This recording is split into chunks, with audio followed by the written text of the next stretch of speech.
जी अपना परिचय बताएं। जय श्रीमान नारायण।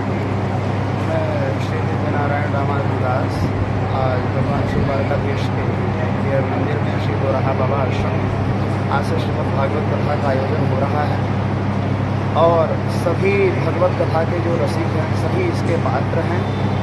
यह ऐसी श्रीमद् भागवत कथा है।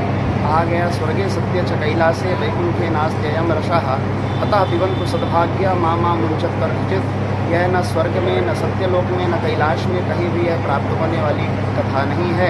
इसलिए जो सद्भाग्य लोग हैं भाग्यवान लोग हैं वही इसका रसपान। महाराज जी कब से प्रारंभ हो रहा है, कब समापन होगा? यह आज 11 जुलाई से इसका आरंभ है और 17 जुलाई तक यह चलने वाला क्रम है। 7 दिनों की यह कथा है। कहाँ पर आयोजित हो रहा है महाराज? यह श्री द्वारकाधीश मंदिर दोराहा बाबा आश्रम अस्सी घाट में यह श्रीमद् भागवत कथा का आयोजन किनके तत्वाधान में चल रहा है? यह हमारे परम श्रेष्ठ अरविंद कुमार त्रिपाठी जी जो होटल दिव्या वाराणसी से बहुत ही भगवान के परम भक्त इन्हीं के द्वारा यह आयोजन किया गया है और यह सभी लोग आवें और इस कथा का अधिक से अधिक लोग रसपान करें, आनंद लें और अपने जीवन को धन्य बनावें। क्या कहेंगे काशी के भक्तगणों को? काशी के भक्तगणों को यह कहेंगे जो काशी की परंपरा है काशते प्रकाशते काशी, ज्ञान की तो यह खान है, ज्ञान खानी अगहानी सो काशी से ही कसना। ऐसे काशी का सेवन कौन नहीं करना चाहता है। और यह सप्त मोक्षदायिनी पुरियों में से एक है। अयोध्या मथुरा माया काशी कांची अवंतिका पुरी द्वारावती चैव सप्तैता मोक्षदायिका, उनमें से यह काशीपुरी है। इस काशीपुरी में गंगा मैया की पावन गोद में और इस मोक्षदायिनी कथा का श्रीमद् भागवत कथा सुनने का यह अद्भुत जो आनंद है इससे सुलभ संयोग नहीं हो सकता है।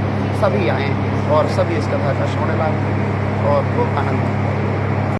जी गुरु जी अपना परिचय बताएं। मेरा नाम अरविंद कुमार त्रिपाठी है।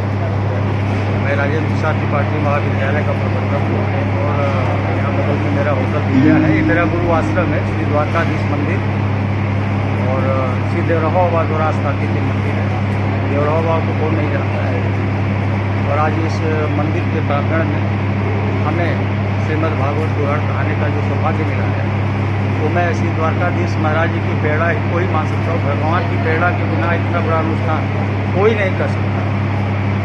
तो आज हम लोग का बहुत सौभाग्य है कि आज इस प्रांगण में मंदिर के अंदर श्रीमद् भागवत पुराण कथा का आयोजन किया गया और 18वें पुराण में सबसे बड़ा पुराण ये है कि इसको मुक्तिदायिनी कहा गया है। जहाँ कहा गया है कि किसी भी अगर मृत्युपरांत अगर किसी को मुक्ति नहीं मिलती, अगर चाहे वो नाना प्रकार के पाप किए हों, अगर उसके मन में एक बार श्रीमद् भागवत पुराण किया कर लिया जाए तो मरने के बाद कितना भी बड़ा पापी हो उसको मोक्ष मिल जाता है। और ये जो जीते जी जीवन का रथ एक बार श्रीमद् भागवत पुराण जो कह लिया सुन लिया उसके हृदय में साक्षात श्री कृष्ण अपना जो है वास कर लेते हैं और उन्हीं के अनुसार जो फिर सभी संचालित होता है। तो ऐसी महान पुराण को कहने और सुनने का हम लोगों को सौभाग्य काशी में प्राप्त हुआ है।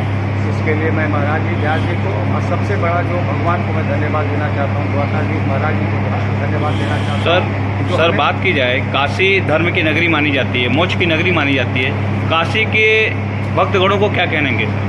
देखिए काशी के भक्त तो पूरे विश्व में अद्वितीय है। इनसे बड़ा कोई जो है नहीं जिनके मुख में हमेशा महादेव रहते हैं। अब महादेव जब प्रसन्न होते हैं तो सीधे श्रीमद् भागवत के शरण में ले जाते हैं। हमेशा जो मुक्त तो कर देते हैं लेकिन जो श्रीपद धाम है वो जो है श्री कृष्ण का ही विष्णु का ही जो है पद है। जब वो प्रसन्न होते हैं अपने भक्तों पे तो गुरु स्वरूप काम करते हैं और गुरु स्वरूप में जब वो प्रसन्न हुए हैं, जब भक्तों ने उनसे मांगा है तो उनका प्रिय अगर कोई है तो भगवान विष्णु है, भगवान राम है, भगवान श्री कृष्ण है और उन्हीं का पद प्रदान करते हैं। और उन्हीं की कृपा से श्री भोलेनाथ जी की कृपा से श्रीमद् भागवत पुराण का आयोजन हो रहा है। उनकी बड़ी कृपा है हमारे ऊपर। गुरु भाव में संकट मोचन जी, गुरु भाव में भोलेनाथ जी आज यहाँ विराजमान है। उस कथा का जो है आयोजन उनके द्वारा ही किया गया है, ऐसा मैं मानता हूँ। सर हमारे चैनल के माध्यम से क्या संदेश देना चाहेंगे सर? चैनल के माध्यम से यही संदेश देखिए, हमारा संस्कार है, हमारे जो जितने भी पुराण हैं ग्रंथ हैं हमको उनके अनुसार जो है उनका पालन करना चाहिए। यदि हम उसका पालन करते हैं तभी हमारा भारतवर्ष और पूरा विश्व का कल्याण हो सकता है।